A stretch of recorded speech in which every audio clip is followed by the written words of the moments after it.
Saya akan menceritakan sebuah kisah dari luar negeri yang sangat menarik, pengaturan yang terbaik.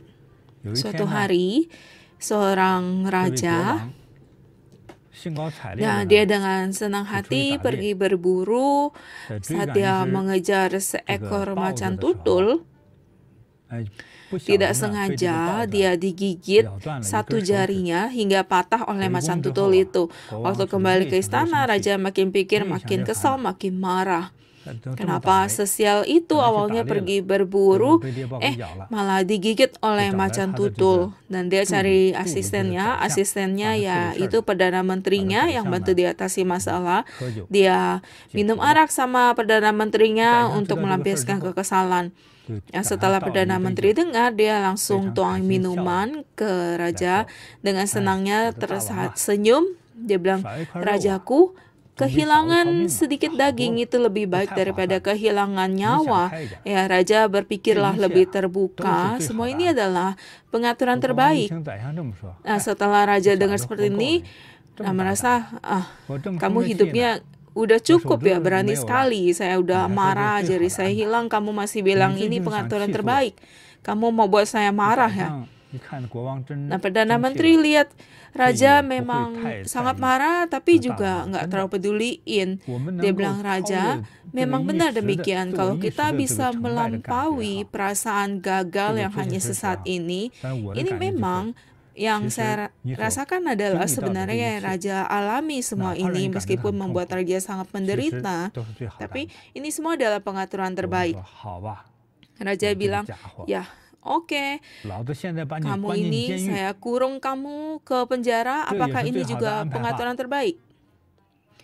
Perdana Menteri tersenyum berkata, "Kalau memang seperti itu, saya juga yakin ini adalah pengaturan terbaik." Raja kembali berkata, "Kalau saya cari orang untuk penggal kamu, apakah ini juga pengaturan terbaik?"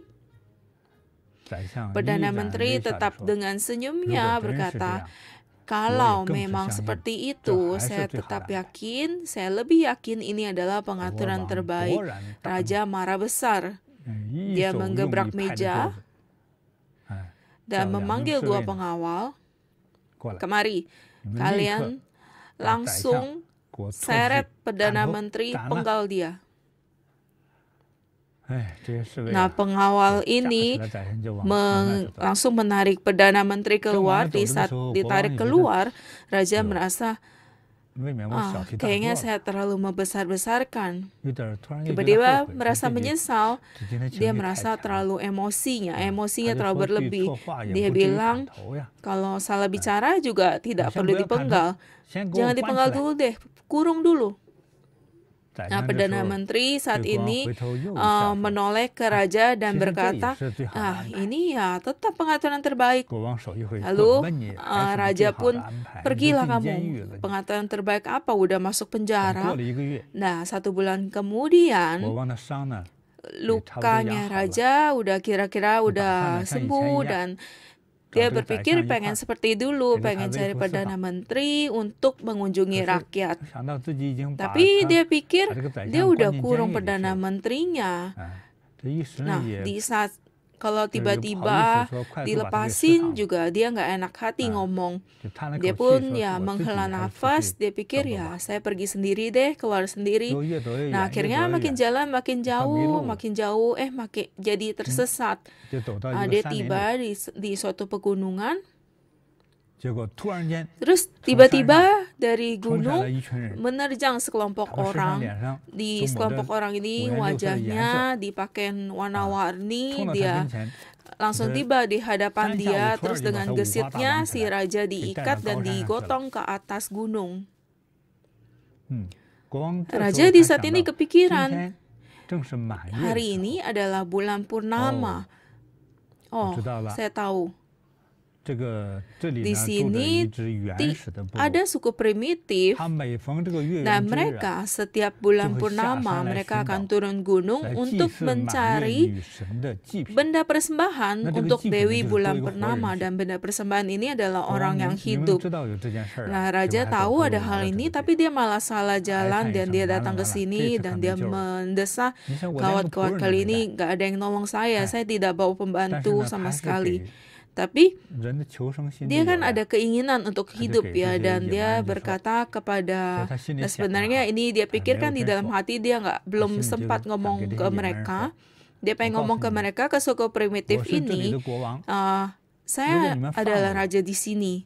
Kalau kalian melepaskan saya, kalian akan menjadi orang kaya. Tapi mau ngomong juga nggak bisa karena mulutnya udah disumbat pakai kain yang rusak dan nggak bisa ngomong. Nah, dia melihat dirinya dibawa ke sebuah tungku pembakaran besar yang bahkan lebih besar dari orang. Terus kayu-kayunya itu dibakar sangat besar apinya, dan di saat ini dia ketakutan sampai pucat. Terus datang seorang imam besar atau peramal agung. Dia ngomong, si imam besar ini, lepas pakaian dia. Nah, setelah dilepas pakaiannya, peramal imam besar ini senang sekali ya, karena selama beberapa tahun ini nggak pernah lihat ada orang yang kulitnya begitu bagus. Nah, imam besar ini bilang sempurna. Tetapi waktu dicek dengan teliti, tubuhnya ini harus sangat sempurna, nggak boleh ada cacat sedikit pun, baru bisa digunakan untuk persembahan ke Dewi Bulan. Kalau fisiknya ada cacat atau ada sakit, Dewa Bumi, Dewa Bulan ini tidak senang dan kita akan menderita. Meskipun kulitnya bagus, dirawatnya sangat bagus, tetapi para pengawal ya ini melihat ternyata rajanya ini ternyata kehilangan satu jari tangan. Nah, setelah imam besar lihat, dia menggertakkan gigi. Saya pikir persembahan yang bagus, ternyata persembahannya udah rusak. Lepasin aja deh, usir dia. Cari yang sempurna. Nah, setelah diusir turun gunung, raja senangnya bukan main. Dia berlari, dia kembali ke istana. Dia langsung suruh orang untuk melepaskan Perdana Menteri. Kemudian di taman dia mengadakan perayaan, merayakan dia selamat, juga merayakan kebebasan Perdana Menteri. Terus raja cerita ke Perdana Menteri sambil minum arak. Dia bilang, yang kamu katakan benar, ternyata semuanya pengaturan terbaik. Kalau bukan karena saat itu saya digigit oleh macan tutul, kehilangan satu jari, hari ini saya udah nggak jadi raja, saya udah kehilangan nyawa. Terus Perdana Menteri bilang, selamat raja. Di dalam kehidupan raja kembali ada peningkatan lagi, meningkat lagi kembali satu kali. Terus raja tanya kepada Perdana Menteri, saya beruntung bisa menyelamatkan nyawa. Ini memang pengaturan terbaik. Tetapi kamu tanpa sebab masuk penjara 1 bulan, apakah ini juga pengaturan terbaik?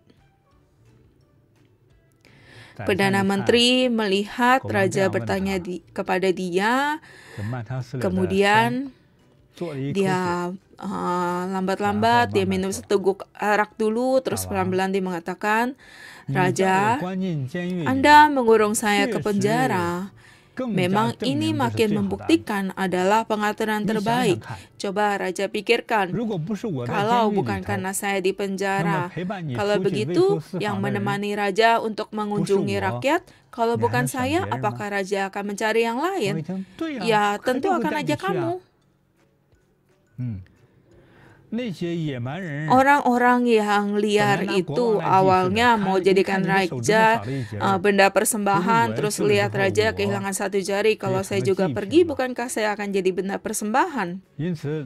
Karena itu 3 tegukan arak ini saya berikan hormat kepada raja, karena raja telah menolong saya.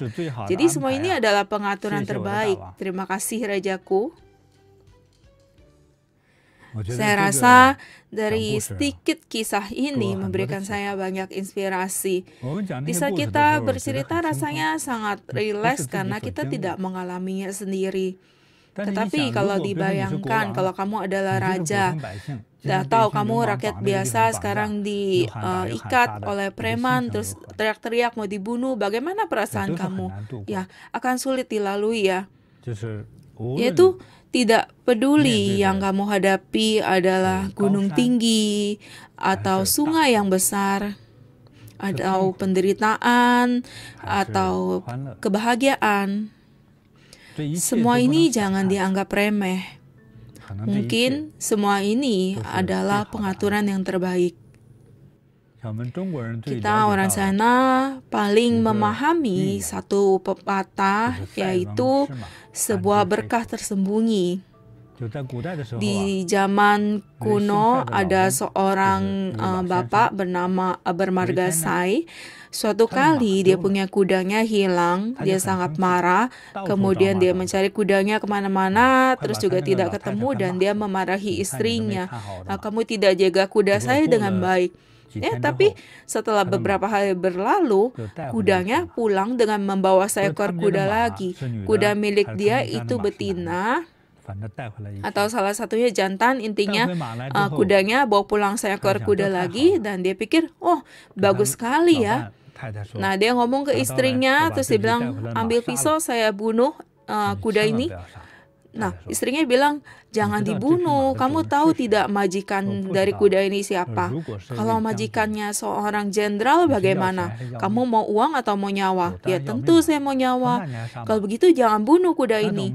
Kalau begitu gimana? Cepatlah dirawat aja.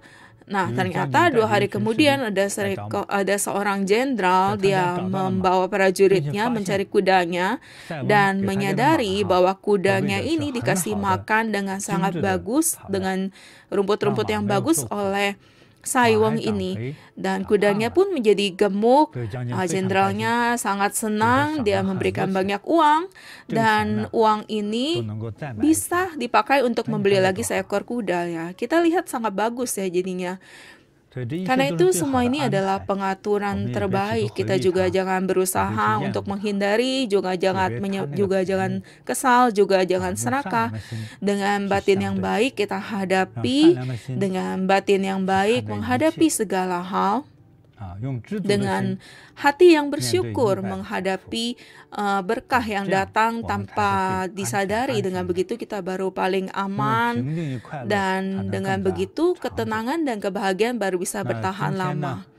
Kalau begitu hari ini sampai di sini, kita jumpa lagi di lain waktu.